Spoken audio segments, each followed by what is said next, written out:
I don't agree with JR, and I don't know how he could have accomplished that 2 years ago.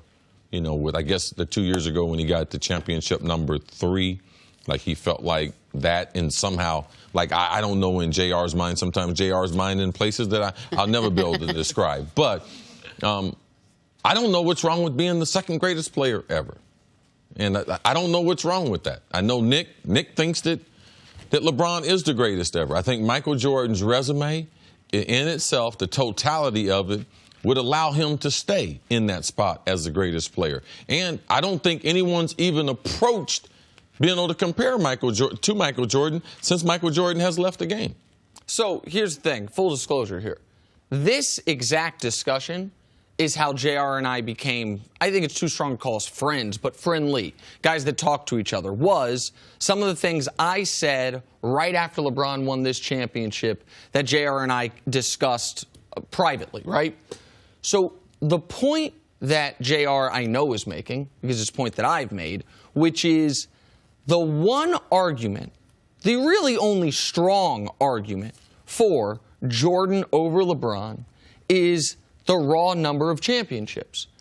But what people need to recognize is that is an argument that we apply totally unequally across not all sports, across the NBA. I happen to believe Tim Duncan was a better basketball player than Shaquille O'Neal. That's not a popular opinion.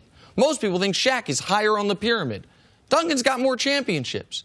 There is no one in the world that thinks Robert Horry is in the discussion for one of the 75 greatest players ever. He's got 7 championships. When we talk about Wilt versus Russell, people acknowledge that as a true debate. One guy has 2 championships. The other dude's got 11 of them.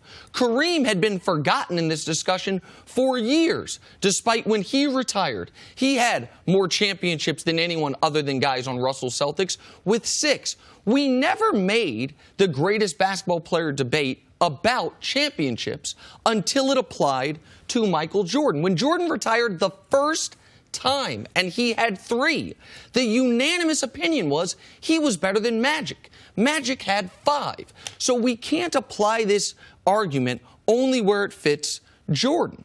And if you remove that part of the argument, as I have said time and time again, forget the raw numbers, the eye test as well favors LeBron James. We know he's going to finish with more points, already has more rebounds and assists. We know all the advanced metrics, except for career PER, where he's a tick behind him, favor LeBron. And the last point that I'll make, which is what I think is an important one and might eventually convince my partner, Cris Carter, is Cece, you and other great pro athletes, one thing you guys, in my experience, hold in incredibly high regard is longevity. And the longevity of LeBron's going to finish second in the MVP in year 15. LeBron led the NBA in points scored, led the NBA in total assists, did all these things this year. I'm sorry, second in the NBA in total assists to Russ. Like, all those things, they have to at some point count for something, even if the championships don't equal Jordan 6. Like we have to do a full picture of it. And the reason why for JR it was 2 years ago is the championships matter enough that 2 wasn't going to be enough. But 3, considering how he won the third, down 3-1 against a 73-win team with the best 3-game stretch in the history of the sport, you say it counts for 2. For some people, JR evidently it counts for 4, or he's just not counting the rings. Well, there's more points. Besides the optics, seeing Michael Jordan play, watching LeBron play, Michael Jordan was a better basketball player in my eye test. All right? He could score the basketball better. He was a better defender. And what he needed to do on the basketball court, given that as a basketball player, you can dominate the game more than any other sport. So championships have something to do with it because you're on the offense and defensive end. And if you're going to give LeBron credit for all the metrics, all the numbers, also give him credit for those NBA losses because he lost in those championship games. And if he was the greatest player ever, there's no way that he gets to 8 championships and lose 5 of them. If he's the greatest player, he should have won more of those because of his impact on the total game. The greatest players have been able to dominate the game. And in those series, LeBron wasn't the greatest player because out of winning those series, that would have made him the greatest player. The one thing I would ask the audience, and I know we have to move on. But the one thing I would ask the audience is this, because people make the argument Chris made all the time. So just run back Jordan's 6 championships, Jordan's 6 finals appearances, and LeBron's 8, okay?